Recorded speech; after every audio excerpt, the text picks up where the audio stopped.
Oi, gente, tudo bem?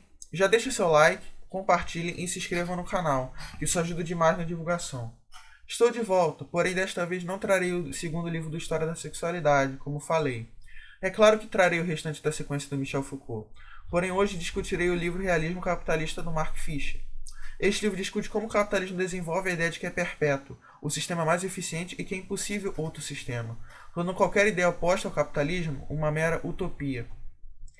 A noção de realismo capitalista, explicado no livro, é que o capitalismo é o fim da história e que qualquer alternativa a ele é uma utopia. Existe a visão de que há coisas diferentes sendo desenvolvidas, porém o que há é apenas mais do mesmo. Por exemplo, novos produtos sempre são desenvolvidos, como novas modas em relação à indústria cultural. Porém são repetidas. Nada é totalmente novo. Apenas uma repetição de ciclos ou uma nostalgia do que é antigo. É a antinomia temporal. A própria indústria cultural usa tudo o que é possível para o lucro. Basta ver como atos de rebelião anti-sistema são apropriados pelo sistema. Várias narrativas críticas ao capitalismo são feitas pela própria indústria cultural de Hollywood, por exemplo. Além de que muitas narrativas de autoafirmação de sujeitos acabam se transformando apenas em uma forma de lucro. Não criticando a autoafirmação, porém não se pode deixar que seja apropriada e seja apenas uma ferramenta de lucro, pois isso acaba ignorando muitas pessoas mais marginalizadas e apenas uma concessão de direitos, não uma conquista de direitos total. Por exemplo, a questão do movimento LGBT que foi apropriada pelo capitalismo e esqueceu os indivíduos que desafiam de forma contundente a matriz heterossexual, conceito de Judith Butler, em que o sexo considerado biológico se liga à cisgeneridade e à heterossexualidade. O realismo capitalista diz que chegamos ao fim da história, que o capitalismo é a natureza humana, o sistema mais eficiente, mesmo que tenhamos desperdícios exorbitantes de comida e a obsolescência programada. Ele também invade os desejos das pessoas e seus sonhos, pela propaganda gerada pela própria indústria cultural.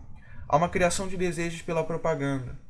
Uma criação de demanda não necessária para simplesmente continuarmos consumindo.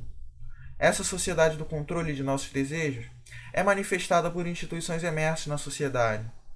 Esse controle é manifestado por nós mesmos.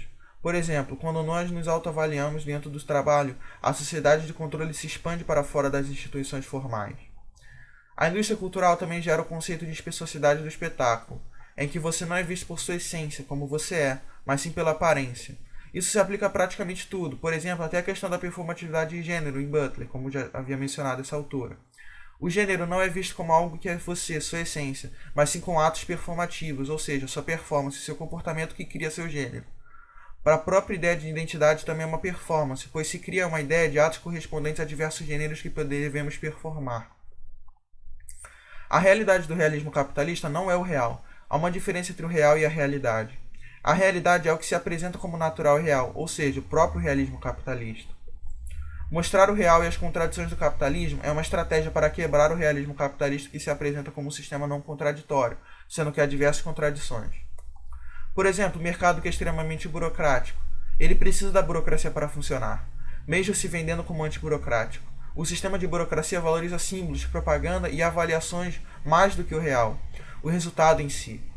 Por exemplo, as satisfações de serviços são mais importantes do que o resultado do serviço, da satisfação real do cliente. Os transtornos de humor também são exacerbados pelo capitalismo. A depressão hedônica, por exemplo, é o estado em que a pessoa se encontra sempre de busca de prazer, apoiado pelo próprio capitalismo e qualquer outra atividade entediante.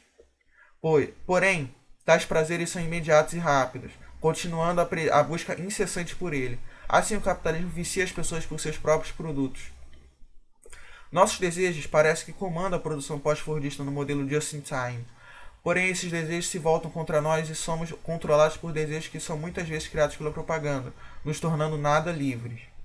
A liberdade é confundida com escolha de mercadorias, e com isso os indivíduos acabam dominados na esfera política, não buscam mudanças, acreditam que já são livres, mesmo sendo dominados pelo realismo capitalista.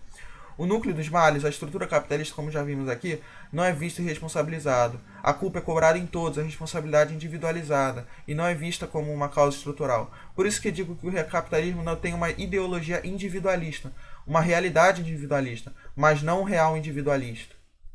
Pois o indivíduo não tem uma responsabilidade por suas ações, uma liberdade, e assim consequências a partir de suas ações, mas sim é controlado e é vítima do próprio sistema. O moral deixou de ser algo certo e errado, comandado por um sujeito arbitrário. Porém, o paternalismo, o ato de considerar algo certo e errado, continuou. Assim, o foco é no porquê não fazer. O foco agora é o sentimento. Como devemos nos sentir é mostrado a gente uma espécie de felicidade compulsória. Mesmo que todos não se estejam felizes, a aparência é o que importa.